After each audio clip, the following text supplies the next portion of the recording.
Переговоры зашли в тупик. Трамп в ярости и готовит жесткий ответ Москве. Американская пресса пишет о гневе в Белом доме. Что пошло не так? Финляндия вслед за Польшей и странами Балтии собирается вооружиться противопехотными минами. Идет ли речь о минировании границы с РФ? Путин собирает срочное совещание. Зеленский раскрывает детали сделки по редкоземельным ресурсам Украины. Берлин говорит о конце существования Северного потока. А Лавров отправляет вещдоки в США. Россия может совершить новое большое наступление. Где и кто заговорил о завершении спецоперации? Досмотрите. Всем привет, это «Время Прядко», коротко, четко и по делу, о том, о чем говорят в мире. Если вам есть что сказать, делитесь своими мыслями и отвечайте на мои вопросы в комментариях. За лайк и подписку буду особенно благодарен. Время начать. В Литве завершили поиски американских военных, бронетранспортер которых утонул в болоте. На 7-й день после исчезновения найдено тело 4-го военного США. В Белом доме подтвердили это накануне. События комментируют очень осторожно. Деталей по-прежнему немного. 4-й солдат армии США, приписанный к боевой группе 1-й бронетанковой бригады 3-й пехотной дивизии, был найден мертвым недалеко от Побради, Литва, днем 1 апреля. Личность солдата не разглашается до получения подтверждения от ближайших родственников. Армия США расследует причины аварии. Обновления будут предоставляться по мере поступления дополнительной информации. Поисково-спасательная операция в общей сложности длилась 7 дней. В центре внимания было болото, в которое влетели 4 американских военных на бронемашине. Произошло это недалеко от границы с Белоруссией. Операция была настолько длительной из-за того, что бронемашина находилась на большой глубине. Кроме того, леса Литвы – труднодоступное место. Оборудование, которое использовалось для извлечения военной техники, было не предназначено для работы в такой зоне. Логистические сложности: пришлось укреплять дороги и подвозить тяжелую технику, что само по себе является операцией. Напомню, что американские военные пропали 25 марта во время военных учений НАТО. 26 марта транспортное средство было найдено в болоте. Теперь спецоперация завершена. Новый курс Финляндии. Страна, у которой 1300-километровая общая граница с Россией, начинает подготовку по выходу из Оттавской конвенции, запрещающей использование противопехотных мин. Премьер-министр Петери Орпа прямо заявил: Россия – длительная угроза для безопасности Европы. Это означает, что Финляндия вернется к использованию мин как защитного рубежа на случай войны. Кроме того, в Хельсинки заявляют: оборона Финляндии на рекордном уровне. Государство резко увеличивает военные расходы до 3% от ВВП. Это плюс 3 миллиарда евро к 2029 году. Но есть нюанс. Власти обещают, что страна не влезет в долги. Ситуация с безопасностью в Европе и Финляндии коренным образом изменилась. Россия является и будет оставаться угрозой для всей Европы. Финляндии и Европе необходимо оценить все меры по укреплению нашего потенциала сдерживания и обороны, как индивидуально, так и в рамках НАТО.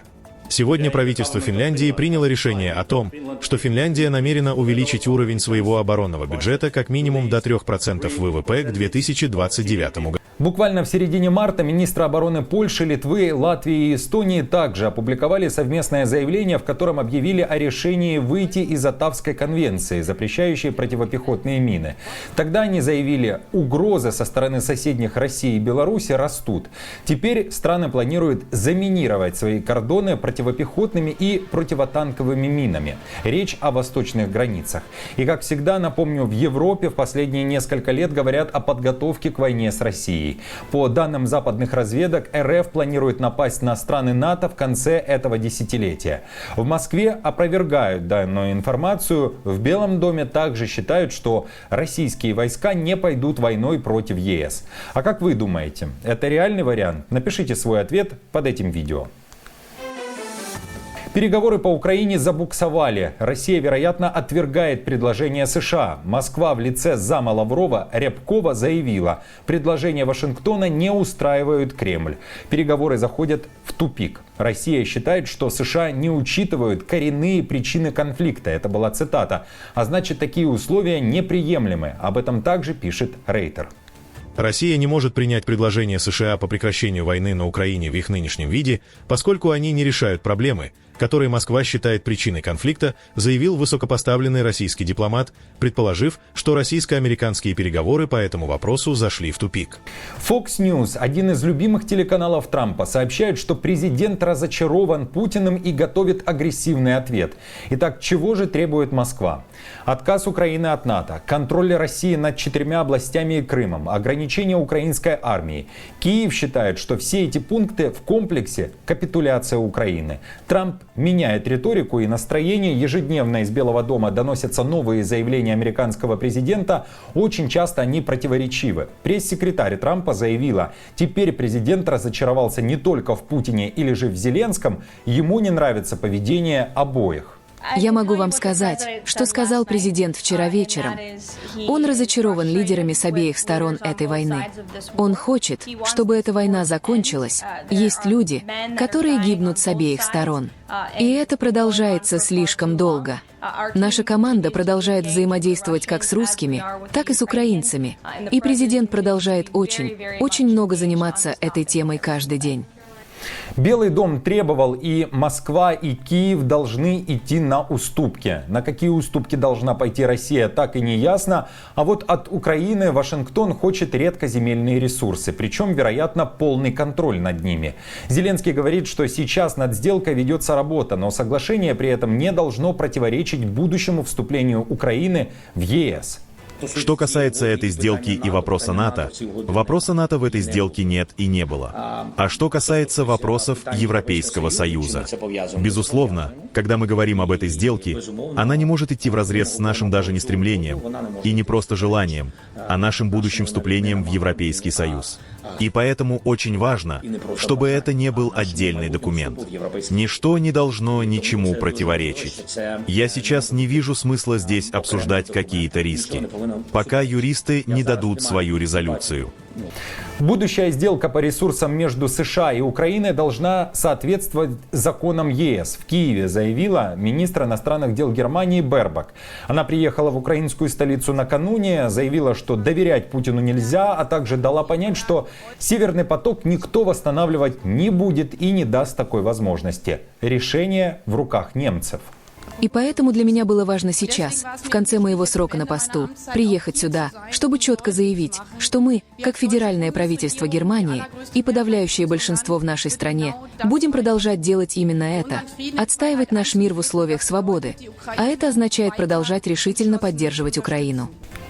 Сибига, который заявил, что Россия сорвала договоренности по энергетическому прекращению огня, считает, что прежних отношений с Москвой быть не может.